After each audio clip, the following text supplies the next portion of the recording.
నమస్తే, welcome to SR news. నేను సంగీత. YCP ఎంపీలు బీజేపీలోకి వెళ్తారనే వార్త ఆంధ్రప్రదేశ్ రాజకీయాల్లో ప్రస్తుతం హాట్ టాపిక్ గా మారింది.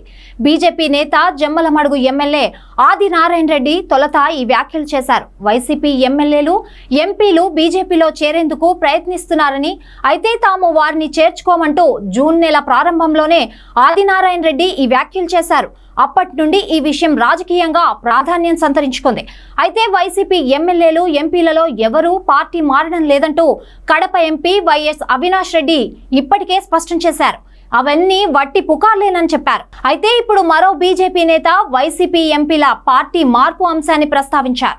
వైసీపీ ఎంపీలు కడప లోక్సభ సభ్యుడు వైఎస్ అవినాష్ రెడ్డి, రాజంపేట ఎంపీలు మిథున్ రెడ్డిలు బీజేపీలో చేరతారనే ప్రతిపాదన ఏదీ లేదని సోము వీర్రాజు తెలిపారు. అలాంటి ఆలోచన కూడా లేదని, వైసీపీ ఎంపీలను చేర్చుకునేది లేదని స్పష్టం చేశారు.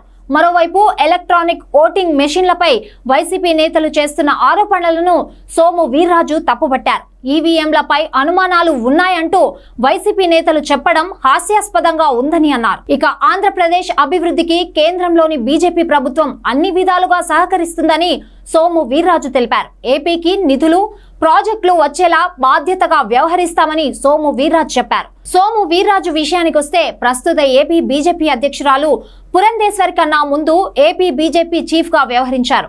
కన్నా లక్ష్మీనారాయణ తర్వాత Somu Veerraju AP BJP chief గా పనిచేశారు. 2024 ఏపీ అసెంబ్లీ ఎన్నికల్లో రాజమండ్రి రూరల్ నుండి పోటీ చేసే ప్రయత్నం చేశారు, కానీ ఫలించలేదు.